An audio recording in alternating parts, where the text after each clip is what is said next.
Okay, let's talk a little bit about letters from the open road. This sweater uses fingering weight yarn. It's held double for the seersucker stitch, the collars, cuffs, and hems. The main color, therefore, can totally be replaced with DK everywhere except here. And that starts here and goes to the same point on the hem. So if you are comfortable either picking another contrasting color or picking up one skein of fingering that matches your DK, you can totally substitute DK for these yarns, and that might help you use up some stuff in stash. There's a knitter on Ravelry who knit the kids version of this, Kate, and she did a beautiful job doing like a gradient marling effect up on the body that looks super cool. So if you have different colors of fingering weight yarn and you want to use them, definitely by all means check that out for some inspiration because it looks really cool. Another thing I want to talk about with this sweater, some people have told me that they don't love a sweater that has a tight collar. When I first designed this sweater, I had decreases in the collar because I was thinking I wanted it to kind of have this funnel shape, and it ended up really not needing any of those decreases. So really, like, this has a lot more space in it than it looks like when it's on. So it kind of has that fitted look, but it doesn't have a fitted feel. The other thing I want to make some time to talk about today is the fact that this sweater is graded for people with breast tissue. So there is more ease in the front than in the back, and that is based on my ASTM charts, so that as we move up the size chart, often our cup size might get a little bit bigger.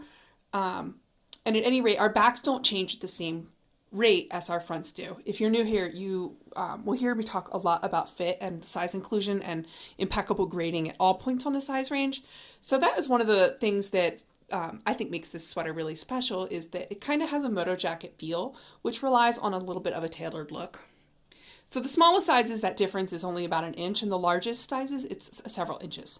So if you do not have breasts and you want to make this sweater for yourself, you basically want to leave this shoulder here the same, and this is where you want to remove fabric, right? So that this point is the same on the sides. And you can see how that kind of creates like a linear dart here.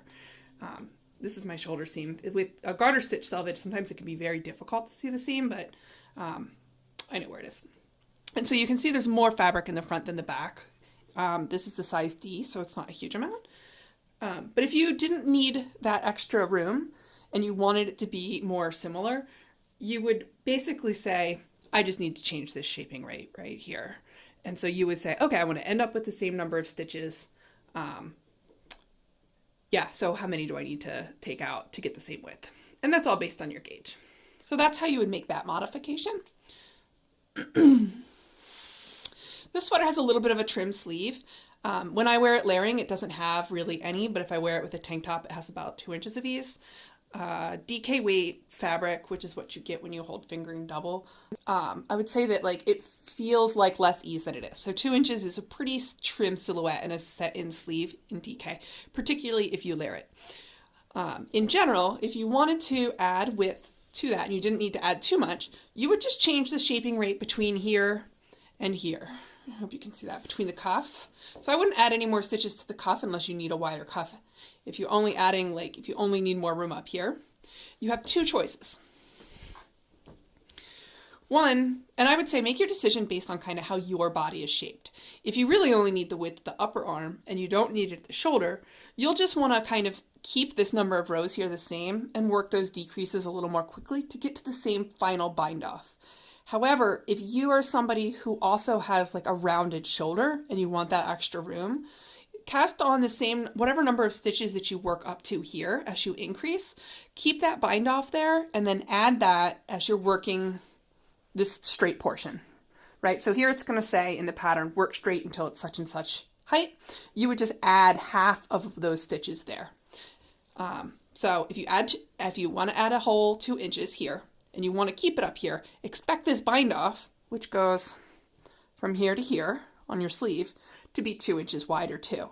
And therefore, to make room in the body, you'll want to work an extra inch here, because you'll get 1 inch on this side and 1 inch on this side. So those are some of the modifications that you can make. In the pattern, I will give you, this is the shortest length in the pattern. And I will also give you information on including yardage and what size zipper to do 3 additional lengths. And the reason for that is I don't want to assume that people at the top of the range don't want a shorty crop. And so even though the arm size gets deeper as the size range goes up, I have given each size the option to make their decision about how long they want their sweater to be. And the yardage is in there, so you'll see all those choices for you in the actual pattern. You'll also see in the pattern that if you are working with a non-standard length zipper or you want to customize it, I'll give you instructions in there on how to adjust this length. So this is also a work to X length here. So I'll also give you information on like how much more to work. And if you're trying to figure out what size zipper you want ahead of time, your collar is going to add 2 inches. So go to your collarbone on your body and go up 2 inches and then drop your measuring tape and see what length looks good for you. And that's the length zipper that you'll want to choose. And then your pattern will give you instructions on how to go from there. I don't know if you have any other questions about the construction on this, but because there's so much kind of going on behind the scenes to make this pattern an easy one piece at a time knit, I just kind of wanted to talk about some of the behind the scenes stuff and some of the things that you can do with it. I also saw, I think Squaricle Knits, Colette, showed me a picture in progress of hers as a vest with a cute pair of joggers. And y'all, I hope some of you do that and finish it like with a little ribbing trim because it was sassy and cute. And I'm honestly a little jealous I didn't think of it. And we all know knits are going to be big again this year. So, these patterns, if you are an advanced knitter, you can get into making a lot of modifications, but you don't have to.